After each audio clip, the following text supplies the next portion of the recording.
Coagulation Fibrinolysis. Review of hemostasis.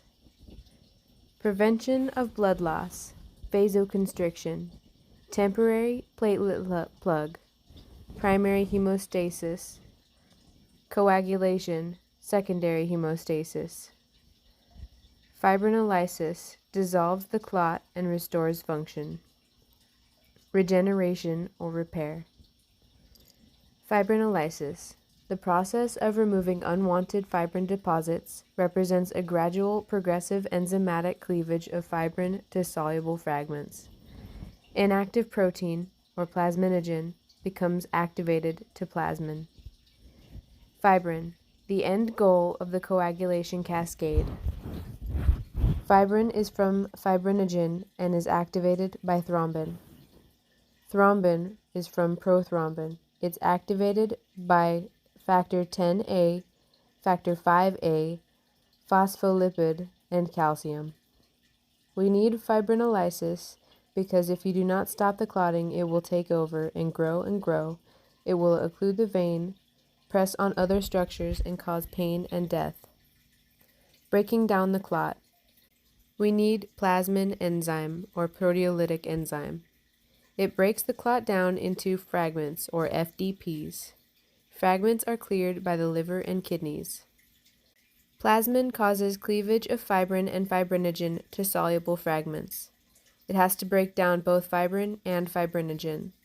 Fibrinogen is available, thrombin will act on it, creating fibrin and another clot. Plasmin digests fibrin to create fibrin degradation products. It digests fibrinogen to create fibrinogen degradation products.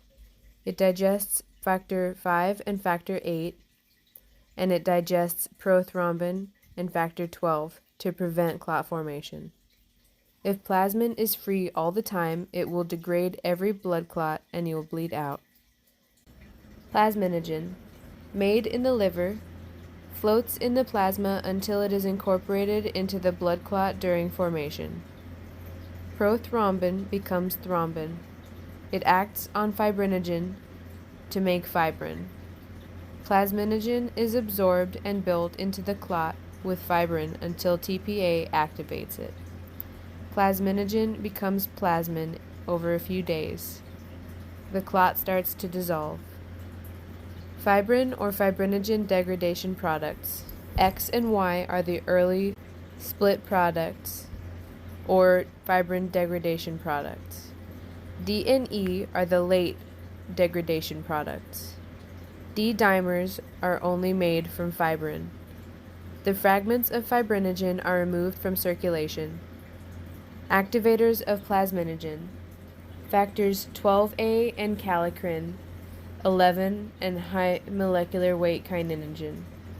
Vascular injury, stress, ischemia, pyrogens, like fever-causing bacteria, are also activators. Inhibitors of plasmin, or antiplasmins. Plasminogen activator inhibitor, or PAI1, alpha-2 antiplasmin, and alpha-2 macroglobulin. Other actions of plasmin. Plasmin destroys factors 5, 8, and other clotting proteins. It activates complement by cleaving C3 into C3A and C3B. Fibrin degradation or split products impair clotting and inhibit thrombin. They interfere with the polymerization of the fibrin monomers, and they interfere with platelet activity by coating platelets. Primary fibrinolysis is fibrinolysis occurring without the formation of a clot, initiated by imbalance of activators and inhibitors of plasmin. Secondary fibrinolysis is fibrinolysis occurring after the formation of a clot. It's initiated by the formation of a clot. A fibrinogen polymer plus thrombin creates a fibrin monomer. This plus plasmin creates split or degradation products. A fibrin monomer plus fibrin plus plasmin creates split degradation products. A fibrinogen polymer plus plasmin creates split or degradation products. From split or degradation products, we can get FDPs cleaved by RES or D-dimers. Activation of the fibrinolytic system. Extrinsic activation comes from organ tissues, or TPA, like myocardium, prostate, and uterus. Intrinsic activation can be caused by high molecular weight kininogen, kallikrein, factor 12, 13, 11, and plasma proactivator.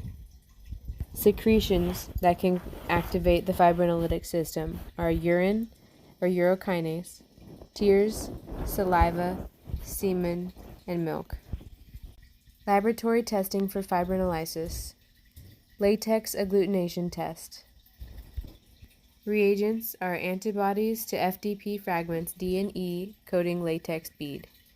Mix the serum with reagent. If D and or E are present, agglutination occurs. The D-dimer test. The reagent is antibodies to D-dimers. Mix with serum. If D-dimers are present, agglutination occurs. The significance is that D-dimers are breakdown products of fibrin. If present, it indicates that clotting occurred and indicates secondary fibrinolysis. Exogenous or therapeutic activators of plasmin, which are used to break down clots. Streptokinase, urokinase, and tissue plasminogen activator, or TPA.